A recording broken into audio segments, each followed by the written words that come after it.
Hello friends, आज हम बात करने वाले हैं रस शास्त्र के बहुत ही ज्यादा इंपॉर्टेंट टॉपिक पारद के बारे में। पारद के अंदर हम आज उसका पहला टॉपिक ले रहे हैं, पारद के दोष। बहुत ज्यादा पूछा जाता है, तो दोस्तों वीडियो के लास्ट तक जरूर बने रहें। मैं विद ट्रिक्स इस तरह से आपको समझाऊंगा कि आपको वीडियो के अंदर ही ये चीजें याद हो जाएगी। तो चलिए बात करते हैं पारद के दोष के बारे में। तो पारद के दोष जो होते हैं 12 होते हैं। सबसे पहली चीज तो ये दिमाग में क्लियर कर लीजिए कि पारद के दोष कितने होते हैं, 12 होते हैं।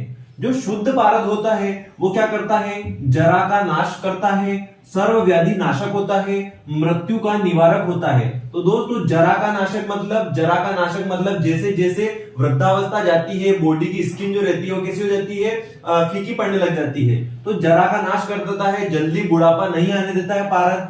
सभी व्याधियों का शमन करता है, क्योंकि रस औषधि में सबसे बेस्ट पारद होता है। और मृत्यु का निवारक होता है। मृत्यु का निवारक का मतलब होता है कि यदि किसी डिजीज की वजह से व्यक्ति को ऐसी कंडीशन डेवलप हो चुकी है कि उसकी मृत्यु निश्चित है, तो वहां भी यदि पारद का यूज किया जाए तो वो उस मृत्यु को रोक सकता है, उसका निवारण कर सकता है। तो शुद्ध पारद कितना शानदार है, यह जरा का नाश कर रहा है, बुढ़ापा जल्दी नहीं आने दे रहा है, सभी व्याधियों का शमन करता है, मृत्यु का निवारक होता है। यदि यह शुद्ध होने पर इतनी अच्छी चीजें करता है, तो अशुद्ध होने पर यह बहुत सारी डिफॉर्मेलिटी भी कॉज करता है। क्या करता है उसी के बारे में समझेंगे। तो अशुद्ध पारद जो होता है विष के समान होता है, लाइक अ पॉइजन होता है। इसके अंदर 12 दोष होते हैं। 12 दोष हैं उनको 3 कैटेगरी के अंदर इन्होंने डिवाइड किया है। सबसे पहला होता है नैसर्गिक दोष। नैसर्गिक दोष 3 होते हैं। सेकेंड वन होता है यौगिक दोष, यौगिक होते हैं 2। और थर्ड वन होता है औपाधिक दोष, उनको बोला जाता है 7। तो चलिए समझते हैं इनको। सबसे पहले बात करें नैसर्गिक दोष जो कि 3 होते हैं उनके बारे में, कि नैसर्गिक दोष होते क्या है। पारद एक खनिज तत्व है, उसमें स्वभाव से अन्य धातुओं का मिश्रण संभव है। तो दोस्तों जो स्वभाव से मतलब पारद के अंदर कोई दोष मिल जाता है स्वभाव से ही, मतलब उसका ये एम नहीं था कि उसके अंदर दोष हो, लेकिन स्वभाव से ही मिल जाए तो उसको क्या बोलेंगे, नैसर्गिक दोष बोलेंगे। तो यहाँ समझा रखा है कि जो पारद होता है, जो मरकरी होती है, वो कहां से मिलती है, एक खनिज तत्व है, ठीक है, मिनरल है जो जमीन से प्राप्त होता है। तो भूमि के अंदर और भी तत्व होते हैं जो उसके अंदर आपस में मिल जाते हैं, लेकिन वहां एम नहीं था कि मिल जाए, लेकिन वो स्वभाव से मिल गए। नेचर ही ऐसा है कि वो मिल जाते हैं। तो ये क्या हो जाएंगे, नैसर्गिक दोष हो जाएंगे। तो यहाँ पर लिखना है कि पारद एक खनिज तत्व है, तो उसमें स्वभाव से ही अन्य धातुओं का या फिर दोषों का मिश्रण हो जाता है, उसी को हम क्या बोलते हैं, नैसर्गिक दोष बोलते हैं। अब नैसर्गिक दोष कितने होते हैं, 3 होते हैं, विष, वंगी और मल। विष, वंगी और मल। यहां पर इनके द्वारा यदि विष दोष युक्त पारद हम सेवन कर लेते हैं तो उससे क्या होगा, मृत्यु हो जाती है, ठीक है। तो विष युक्त जो दो पारद होता है यदि उसका सेवन कर लिया जाए तो मृत्यु हो जाती है। तो बड़ी आसानी से याद हो जाएगा, यदि पॉइजन को खा लिया जाता है तो मृत्यु निश्चित है, तो विष से मृत्यु होगी। सेकंड देखिए वंगी। वंगी का मतलब होता है अग्नि।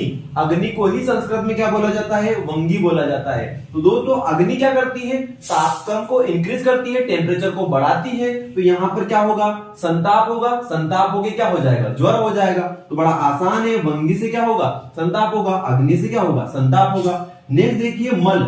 मल से क्या होगा, मूर्छा उत्पत्ति हो जाएगी। तो म से मल और म से मूर्छा उत्पत्ति। तो इस तरह से आपको याद हो जाएगा कि नैसर्गिक दोष का मतलब क्या, जो स्वभाव से ही पारद के अंदर उत्पन्न हो जाए। विष, वंगी, मल। विष से क्या हो जाएगा, पॉइजन से मृत्यु होना निश्चित है।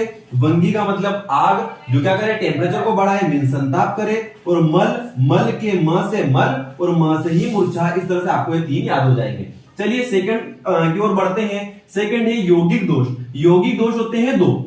योगी का मतलब क्या, वर्ड को समझिए, योग करना मतलब 2 चीजों को मिला देना। यदि 2 चीजें आपस में मिलके दोष उत्पन्न करेगी तो वो कौन से दोष कहलाएंगे, यौगिक दोष कहलाएंगे। तो यहाँ पर लिखना है आपको कि मिलावट के दृष्टिकोण से अन्य धातुओं का पारद में मिश्रण या फिर योग कर देना। तो दोस्तों क्या करते हैं, पारद बहुत महंगा होता है, तो कोशिश करते हैं लोग क्या करते हैं, व्यापार की दृष्टि से ज्यादा मुनाफा कमाने के लिए उसके अंदर दूसरी धातु है उससे मिलती जुलती मिला देते हैं, जिसको हम एडल्ट्रेंट्स कहते हैं। तो यहां पर क्या हो रहा है, मिलावट की दृष्टिकोण से यदि दूसरी धातुओं का उसके अंदर, किसके अंदर, पारद के अंदर मिश्रण कर दिया जाए तो उनको क्या बोलेंगे, यौगिक दोष बोलेंगे। ये 2 होते हैं, नाग और वंग, ठीक है। 2 दोष होते हैं इसके अंदर, नाग और वंग। नाग भी एक धातु है, वंग भी एक धातु है। तो मिलावट की दृष्टिकोण से क्या करते हैं, पारद के अंदर यदि नाग जोड़ दिया जाए तो नाग दोष कहलाएगा, और वंग धातु मिश्रित कर दी जाए तो वो वंग दोष कहलाएगा, जिनको क्या बोलते हैं अपन, यौगिक दोष बोलते हैं। अब इनका सेवन करने से क्या होगा, इनका सेवन करने से होती है जड़ता, आद्यमान और कुष्ठ व्याधियां हमको देखने को मिलेगी। जड़ता मतलब बॉडी के अंदर स्टिफनेस आ जाएगी, आद्यमान जाठराग्नि के मांद्य होने की वजह से शरीर के अंदर जो हमारा क्या होता है उदरगत जो रोग है वो देखने को मिलता है, और कुष्ठ मींस लेप्रोसी स्किन डिजीज हमको देखने को मिलती है। तो जड़ता, आद्यमान और कुष्ठ देखने को मिलता है। इसको याद करना चाहें तो बड़ी आसानी से आप याद कर सकते हैं जेक। जेक आप बड़ी याद कर लेंगे तो बड़ी आसानी से जे से आपको जड़ता, ए से आद्यमान और के से कुष्ठ बड़ी आसानी से याद हो जाएगा। तो यौगिक दोष के अंदर क्या लगाना है, जेक लगाना है। ठीक है, तो जड़ता, आद्यमान और कुष्ठ याद हो जाएगा। और नाग, वंग दो धातुएं रहती है जो क्या करी जाती है, पारद के अंदर ज्यादा मुनाफा कमाने के लिए मिश्रित की जाती है। तो बड़ी आसानी से ये भी याद हो जाएगा। थर्ड देखिए औपाधिक दोष। इन दोनों के अतिरिक्त जो दोष बच जाते हैं उनको औपाधिक दोष कहते हैं। औपाधिक दोष कितने होते हैं, 7 होते हैं। चलिए इनको समझते हैं। सबसे पहला है भूमिज, सेकंड है गिरिज, थर्ड है वारिज और फोर्थ वन है नागज जो कि 2 होते हैं, वंगज जो होते हैं 2। दोस्तों यहाँ यौगिक के अंदर भी नाग और वंग आता है और औपाधिक के अंदर भी नाग और वंग आता है। तो ऑब्जेक्टिव पूछ लिया जाता है कि कौन से 2 दोष यौगिक और औपाधिक दोनों के अंतर्गत आते हैं, तो नाग और वंग दोनों के अंतर्गत आते हैं। इनको समझाता हूं। भूमिज, यदि पारद जब भूमि के अंदर रहता है तो भूमि मिट्टी के द्वारा जब उसका सन्निकर्ष होता है वो आपस में मिलता है मिट्टी से, तो वहां मिट्टी के द्वारा जो उसके अंदर दोष उत्पन्न होते हैं तो उसको क्या बोल देते हैं, भूमिज बोल देते हैं। गिरिज, गिरिज का मतलब, गिरी का मतलब होता है पहाड़। तो पहाड़ या पत्थरों के बीच में यदि पारद रहता है तो पत्थरों के द्वारा यदि उसके अंदर कोई दोष जा रहा है तो उसको क्या बोल देंगे, गिरिज। वारिज, वारी का मतलब होता है जल। यदि जल के सन्निकर्ष से, जल के द्वारा यदि पारद के अंदर कोई एब्नॉर्मलिटी आती है, कोई दोष उत्पन्न होता है तो उसको वारिज कहते हैं। इनको याद करने का बड़ा आसान तरीका है कि भूमि पर गिरी वारी। ठीक है, भूमि पर गिरी वारी। बरसात कैसी होती है, ठीक है, बरसात होती है क्या, आसमान से गिरती है कहां पे, भूमि के ऊपर। बड़ी आसानी से याद कर लीजिए, भूमि पर गिरी वारी मतलब भूमि पर क्या गिरा, बारिश, पानी गिरा। तो उस तरह से याद हो जाएगा भूमि पर गिरी वारी। और 2 तो आपको याद है ही, नाग और वंगज। खाली यहाँ पर ध्यान रखना है कि इनकी संख्या कितनी होती है, 2-2। तो इस तरह से औपाधिक दोष यहाँ पर कितने होते हैं, 7 होते हैं। आगे बात करें, इन औपाधिक दोषों के अतिरिक्त सप्त कंचुक दोषों को भी पारद में माना गया है। ठीक है, ये 12 तो होते ही हैं, इसके अतिरिक्त 7 और माने हैं सप्त कंचुक दोष। सप्त कंचुक दोष जिसके नाम से पता चल रहा है, सप्त मतलब 7 रहेंगे। और कंचुक का मतलब क्या, पारद पर सांप की केचुली के सदृश परत फॉर्मेशन।